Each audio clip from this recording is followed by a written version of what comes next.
નવજીવન। આયુષ્માન ભારત યોજના ગંભીર બીમારીનો ભોગ બનેલા નાગરિકો માટે વરદાનરૂપ સાબિત થઈ છે।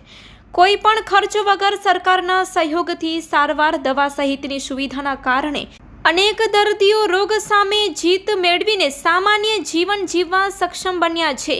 પ્રધાનમંત્રી જન આરોગ્ય યોજના થકી ગરીબ પરિવારની બંસી કેન્સર સામેનો જંગ જીતીને હાલ ફરી સામાન્ય જીવન જીવી રહી છે। કચ્છ જિલ્લાના અંજાર તાલુકાના માથક પ્રાથમિક આરોગ્ય કેન્દ્ર હેઠળના વીડી ગામમાં રહેતા શૈલેષ ગર ગુસાઈની 8 વર્ષની પુત્રી બંસીને ઘણી વખત માથું દુખવાની તકલીફ રહેતી હતી।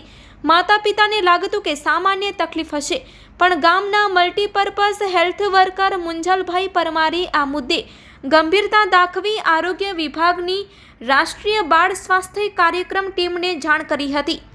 ડોક્ટર સ્વાતિ પટેલ અને ડોક્ટર રોનક પરમાર સાથે આરોગ્ય કર્મચારી બંસીના ઘરે જઈ તપાસ કરતા કંઈ અસામાન્ય હોવાનું જણાવતા તેઓએ તાત્કાલિક આગળની સારવાર માટે ભલામણ કરી હતી।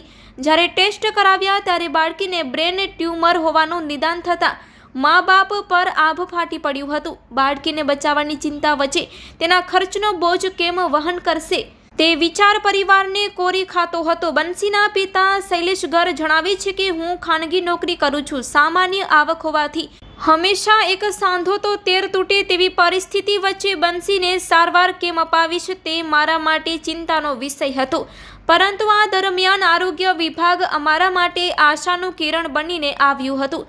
આરોગ્ય વિભાગના માર્ગદર્શન તથા મદદના કારણે બંસીના કેસ માટે અમદાવાદ સિવિલ હોસ્પિટલમાં સુપર સ્પેશિયાલિટી સારવાર માટે મંજૂરી મેળવવામાં આવી હતી। તારીખ 3 મે 2025ના રોજ બંસીને અમદાવાદની સિવિલ હોસ્પિટલમાં દાખલ કરવામાં આવી હતી, જ્યાં નિષ્ણાંત તબીબોની ટીમ દ્વારા તેણીની સફળ સર્જરી કરીને સારવાર કરવામાં આવતા વર્તમાન સમયમાં બંસી સામાન્ય જીવન જીવી રહી છે। આયુષ્માન કાર્ડથી સંપૂર્ણ નિઃશુલ્ક સારવાર કરવામાં આવી હતી। તેઓએ ઉમેર્યું હતું કે સરકારની મદદ વગર મારી દીકરીનો ઈલાજ શક્ય ન થાય। લાખો રૂપિયાનો ખર્ચ કરવા હું સક્ષમ ન હોવાથી મારી દીકરી માટે સરકાર જ ખરા અર્થમાં વાલીની ભૂમિકા ભજવીને તેને નવજીવન આપ્યું છે।